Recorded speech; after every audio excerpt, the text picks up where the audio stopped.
now we will broadcast for you the news in English on Radio Free Syria.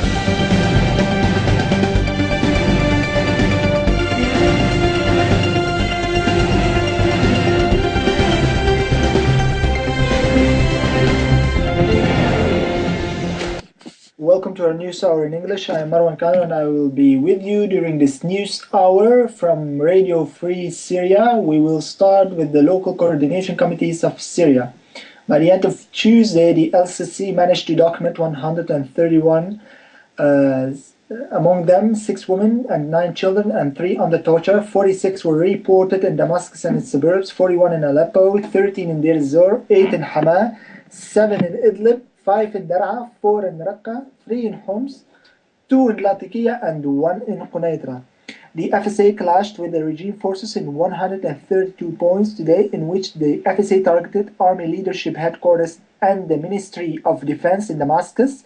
In Raqqa military airport was targeted, while in Deir ez-Zor the FSA targeted the military security center, Kijab checkpoint, and several points where the regime's forces are located in Deir ez-Zor Palmyra highway, and confronted a military convoy in a village border and killed more than 20 regime forces soldiers and arrested another 15 including officers.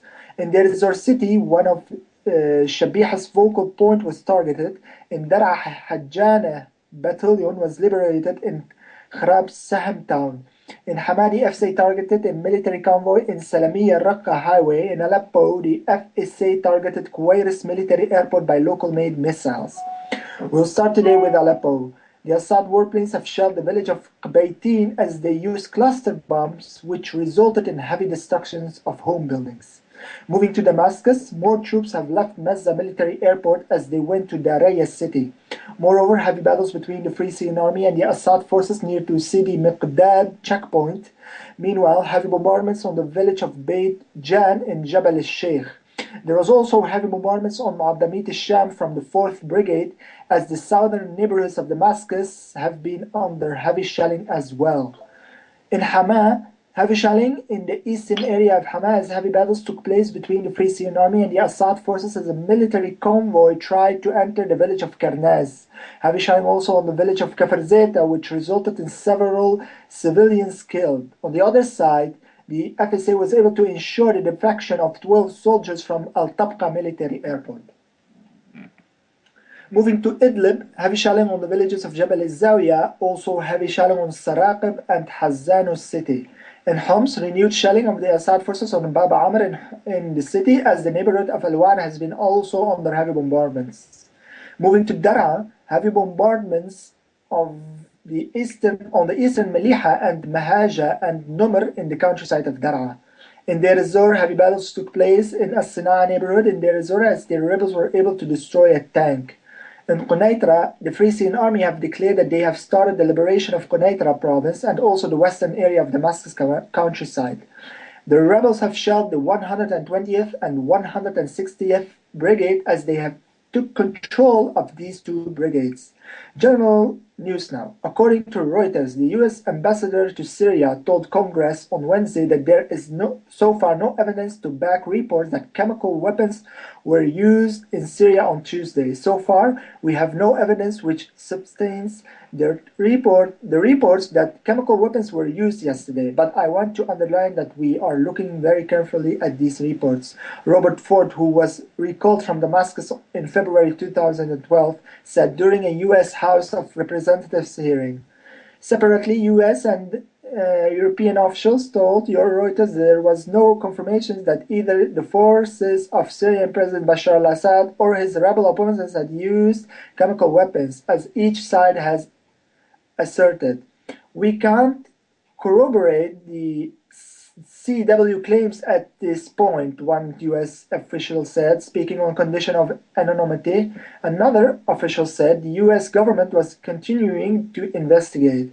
Assad's government and rebels accused each other of launching a deadly chemical attack near the northern city of Aleppo on Tuesday in what would, if confirmed, be the first use of such weapons in the 2-year conflict. The White House and State Department expressed deep skepticism over the Syrian government's claims regarding the rebels. We view this issue with extreme seriousness.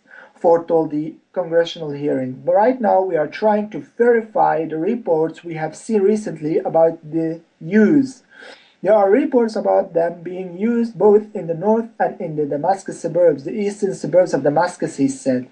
US President Barack Obama has warned there will be consequences if Syria uses chemical weapons without spelling out what those would be. Ford said Washington has regular discussions with countries that have interest in Syria, urging them to pass the warning to Assad and his government.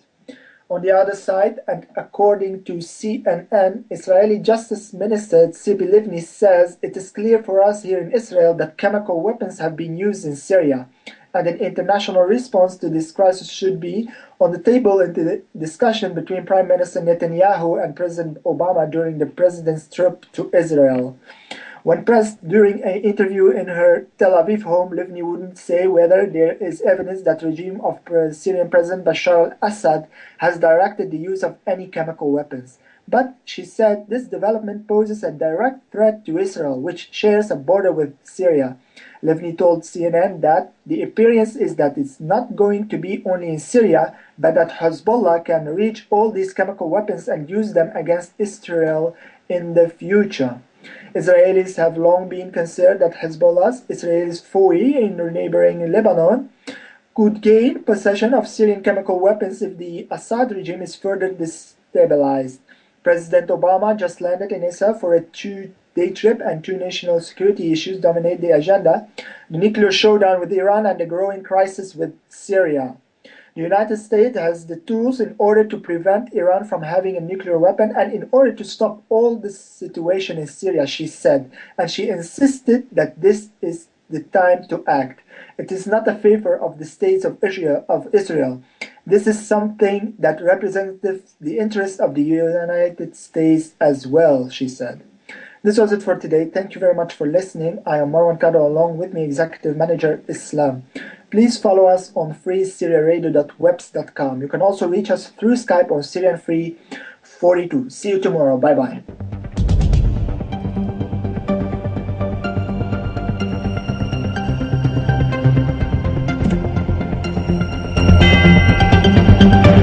Right now, we will broadcast for you the news in English on Radio Free Syria.